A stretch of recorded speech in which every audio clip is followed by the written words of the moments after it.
ತೆರಿಗೆ ಹೆಚ್ಚಿಸಿ ಜನರನ್ನೆಲ್ಲ ಬೆಚ್ಚಿಸಿ ಆದಾಯ ತಿರುಗಿಸಿ ಭ್ರಷ್ಟರ ಹೊಟ್ಟೆ ತುಂಬಿಸಿ ಒಂದು ವರ್ಷದಿಂದ ಏನೋ ರಾಜ್ಯದ ಬೆಂಗಳೂರಲ್ಲಿ ಕೂತ್ಕೊಂಡು ಈ ರಾಜ್ಯದ ನಗರಾಭಿವೃದ್ಧಿ ಸಚಿವರು ಇರ್ಬೋದು, ಉಸ್ತುವಾರಿ ಮಂತ್ರಿಗಳಿರ್ಬೋದು, ಅವರ ನಿರ್ದೇಶನದಂತೆ ಮಂಗಳೂರು ಮಹಾನಗರ ಪಾಲಿಕೆಯಲ್ಲಿ ಒಂದು ಆಡಳಿತದ ವ್ಯವಸ್ಥೆ ಆಗ್ತಾ ಇದೆ. ಯಾವುದೇ ಒಂದು ಪಾರದರ್ಶಕ ವ್ಯವಸ್ಥೆಗಳಿಲ್ಲ.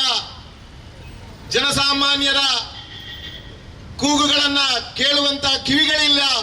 ಅಧಿಕಾರಿಗಳನ್ನ, ಆಯುಕ್ತರು ಇರ್ಬೋದು, ಇನ್ನಿತರ ಅಧಿಕಾರಿಗಳನ್ನ ಕಾಣಲಿಕ್ಕೆ ಇರುವಂತಹ ವ್ಯವಸ್ಥೆ, ಜನಸಾಮಾನ್ಯರಿಗೆ ಅವರ ಸಮಸ್ಯೆಗಳನ್ನು ಇಟ್ಕೊಂಡು ಬರ್ಲಿಕ್ಕೆ ಇರುವಂತಹ ಒಂದು ಸಾರ್ವಜನಿಕ ಭೇಟಿಯ ಸಮಯ ನೀವು ನೋಡ್ಬೋದು.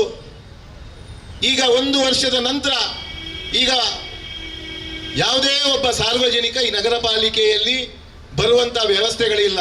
ಅವನ ಸಮಸ್ಯೆಗಳನ್ನು ಕರ್ಕೊಂಡು ಬರುವಂತಹ ಈ ವ್ಯವಸ್ಥೆಗಳೇ ಇಲ್ಲಿ ಹಾಳಾಗಿ ಹೋಗಿದೆ. ಇದು ಕೇವಲ ಯಾರೋ ಒಬ್ಬ ಬಹುಮಾಡಿ ಕಟ್ಟಡ ಕಟ್ಟುವಂತ, ನಿರ್ಮಾಣ ಮಾಡುವಂತ ಯಾರಾದ್ರೂ ಒಬ್ಬ ಉದ್ದಿಮೆಯವನಿಗೆ ಇರ್ಬೋದು, ಅಥವಾ ನಗರ ಪಾಲಿಕೆಯ ಗುತ್ತಿಗೆದಾರರಿಗೆ ಒಂದು ಕೇಂದ್ರ ಸ್ಥಾನವಾಗಿ ಹೋಗಿದೆ. ಅವರ ಒಂದು ಪೋಷಣೆ ಮಾಡುವಂತ ಕೇಂದ್ರವಾಗಿದೆ ಹೇಳಿದ್ರೆ ತಪ್ಪಾಗ್ಲಿಕ್ಕಿಲ್ಲ. ಜನಸಾಮಾನ್ಯರು ಇಲ್ಲಿ ಓಡಾಟವಾಡುವುದು ಕಾಡುವುದಿಲ್ಲ.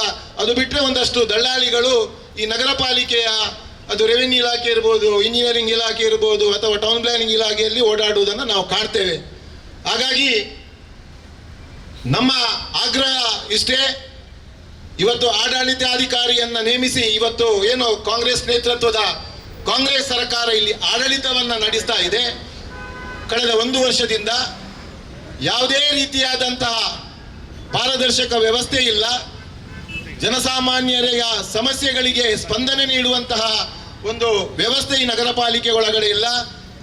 ಯಾವುದೇ ಒಂದು ಪ್ರಮಾಣ ಪತ್ರಗಳು, ಅದು ಈ ಖಾತದಿಂದ ಹಿಡಿದು ಜನನ ಪ್ರಮಾಣ ಪತ್ರದವರೆಗೆ ಎಲ್ಲಿಯಾದರೂ ಜನಸಾಮಾನ್ಯರು ಪಡ್ಕೊಳ್ಳಿಕ್ಕೆ ಬೇಕಿದ್ರೆ ಇಲ್ಲಿ ದಲ್ಲಾಳಿಗಳನ್ನೇ ಅವಲಂಬಿಸುವಂತಹ ಒಂದು ಹೀನಾಯ ಪರಿಸ್ಥಿತಿಗೆ ಇನ್ನು ಮಂಗಳೂರು ಮಹಾನಗರ ಪಾಲಿಕೆ ಬಂದು ಮುಟ್ಟಿದೆ ಹೇಳಿದ್ರೆ ತಪ್ಪಾಗ್ಲಿಕ್ಕಿಲ್ಲ.